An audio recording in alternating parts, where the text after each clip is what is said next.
Hello everybody, my name is Dino, founder of Triber, and I'm sitting here with Dana White. We're broadcasting this from Vegas for blogworld.com, and it's an absolute pleasure for me to sit here with the president and the face of the UFC.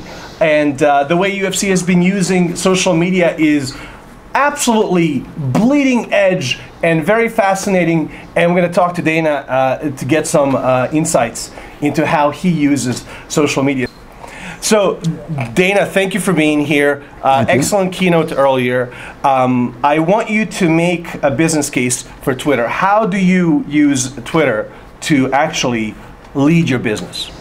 The way that I personally use Twitter is I speak directly to the fans. I talk to the fans one-on-one. You know, I'm not speaking for the company, as the company. It's me. You're talking to me personally.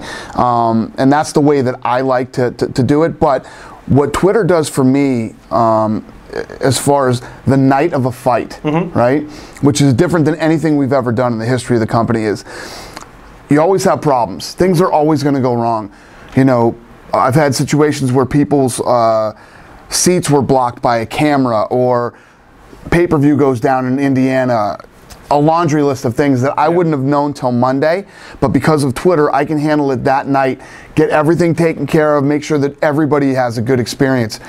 That's my job that night, is to make sure that everybody that bought a ticket or stayed home to buy the pay-per-view or watch it on free TV is having the best experience they can possibly have. So I love that. That's one of the million aspects I love about Twitter and social media. Yeah, and you can respond to situations, to the crisis in real time. Yep. Yeah, that's amazing. You're out there. You're doing it yourself. You almost take pride in saying that you're bypassing the PR department, the filter that's created between you, the person, and the audience. And there's certain inherent danger in that. And clearly, you embrace the danger, and the benefit of it outweighs the danger. But you're out there, you have 400 fighters doing what you do, representing the brand. And just tell us a little bit about the crisis that you've encountered. How many of them have you encountered? How exaggerated is the danger of getting out there? Yeah, it's very exaggerated. I mean, yes, we've had a couple of I have 400 plus guys tweeting every day. I tweet every day. You know, you're going to have some problems here and there. The biggest problem that we've ever had is guys trying to be funny, telling jokes, and basically I tell these guys, use common sense when tweeting. You're not a comedian. Leave the jokes to your friends, and you know, in your inner circle. Don't tweet jokes. But really, we've really had no problems. There's going to be some stupid stuff here and there, but at the end of the day, people need to relax. You know, it's a tweet. It's a tweet. It's a tweet. Relax. Yeah. That's terrific. A lot of people want to know. UFC is a giant franchise. You guys are just going gangbusters. You're on this incredible upslide.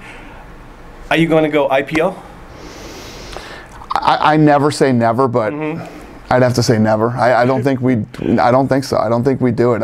I haven't seen too many great experiences with going public, and I just don't think this is one of those businesses that we could really run the way that we wanted to if we were not. The thing that I've always said since day one too about going public is nobody believed in this thing. When we first bought it, started to build it, nobody believed in it. I just want to say I did. Well, I'm talking about the business world, right? Got it. Now all of a sudden I'm going to take advice from these guys, you know, on Wall Street who never believed in it in the first place. I don't see it. Not while I'm here anyway. Gotcha. Terrific. Anderson Silva, George St. Pierre fight. I know you're working on it. This year? Could it happen this year? Yeah, it could. You know, obviously everybody knows GSP wants to fight Diaz right now. That fight's going to happen. And after that fight, should George St. Pierre beat Diaz? Yeah, I want to make the fight. I mean, everybody thought it was going to happen after George's fight with Condit. The kid had, you know, almost 2 years off with a knee injury, rehabilitating, and he wants another fight first, so we'll see what happens. Fair enough. You have your employees actively engaged in social media.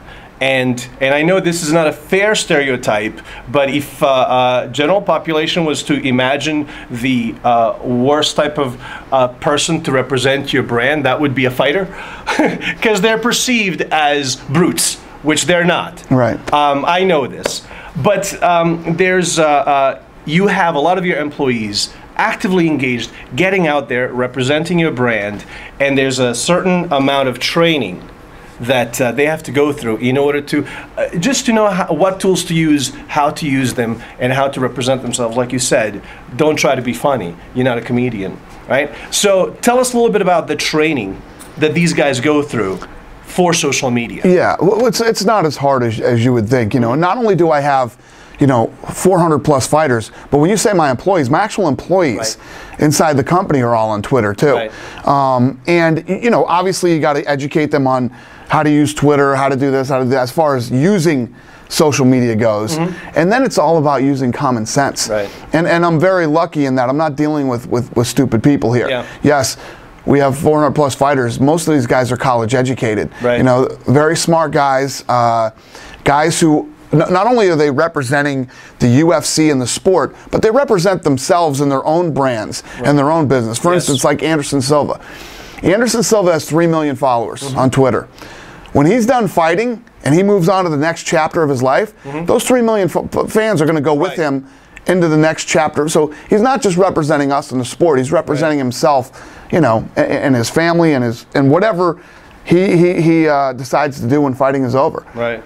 Yeah. I have a theory about Anderson Silva. Is he really a robot? I think he might be. I've wondered that myself too.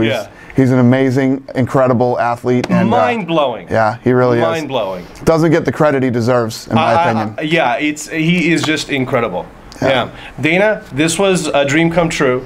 Thank you so much for sharing your insights. My pleasure. And, thank you. It's great to see you here in Vegas at Blog World. Thanks, brother. NMX. Thank you, guys.